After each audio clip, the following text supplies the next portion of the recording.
컨설팅 듣고 6개월 전에 오픈하신 수강생 분께 질문이 왔더라고요. 5주 예약 들어온 게스트가 아이 학교 때문에 주소 이전해도 될까요? 라고 문자를 보낸 거죠. 이럴 때 어떻게 대처하면 좋을지 알려드리겠습니다.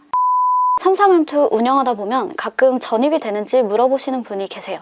그런데 웬만하면 그냥 해주지 마시고요. 깔끔하게 하려면 전입 안 된다고 못 박으시는 게 좋습니다. 전입 신고를 하면 세입자는 주소만 옮기는 게 아니고 법적으로 대항력, 우선 변제권, 소액 임차인 최우선 변제권 등이 생겨나겠죠. 그럼 실제로 안 나가고 버틴다고 해도 내가 막을 수 있는 방법이 줄어듭니다. 그럼 전입 신고를 어떻게 막을 수 있을까요? 먼저 예방 방법을 알려드리겠습니다. 우선 삼삼엠투 매물 설명란에 전입 신고가 안 된다고 못 박아 두시면 됩니다. 미리 전입이 안 된다고 설명을 해놓는 거죠. 그럼 일시적으로 전입이 필요한 사람들이 굳이 선택하지는 않으시겠죠?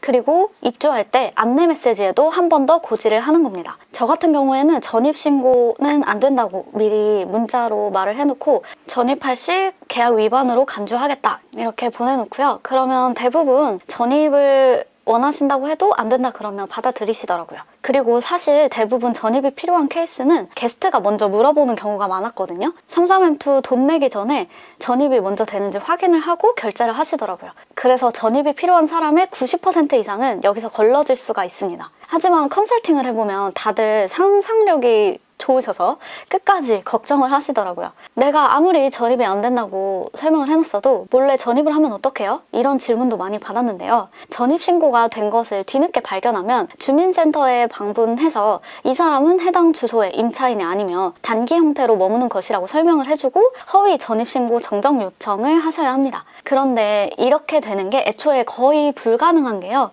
주소 이전을 위해서는 두 가지 서류가 필요해요. 하나는 임대차 계약서, 그리고 다른 하나는 세대주 확인 서류입니다. 먼저 임대차 계약서에 대해서 말씀을 드리면요.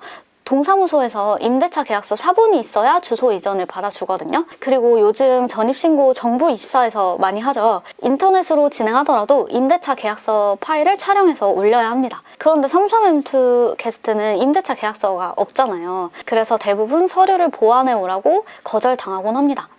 그리고 또 필요한 서류가 있는데요. 바로 세대주 확인 동의서입니다. 보통 한 채 한다고 하면 전대차 받고 계약을 하고 전입신고를 하시잖아요. 그럼 내가 그 집의 세대주가 됩니다. 그럼 내 허락이 있어야 게스트가 세대원으로 전입신고가 가능하다는 말이죠. 보통 단기 출장, 인테리어 등으로 단기적인 수요가 많기 때문에 크게 걱정하실 필요는 없는데요. 가끔 이사 날짜가 안 맞아서 오는 분들은 잔금을 치르기 전에는 이사 갈 집으로 미리 주소 이전을 해놓을 수가 없잖아요. 그런데 예를 들어서 초등학교 학생이 있는 경우에는 초등학교 배정 때문에 주소가 중요한 분들이 있어요. 그런 분들만 주의를 해주시면 되겠습니다. 이거 말고도 유튜브에서 풀 수 없는 더 구체적이고 기발한 1대1 컨설팅은 한 달에 딱 3명만 받습니다. 신청하신 분들이 많은데 제가 다 해드릴 수는 없고요. 저와 결이 맞는 사람만 뽑아서 진행할 예정이니까 댓글을 확인해 주시면 감사하겠습니다. 더 좋은 정보로 찾아올게요.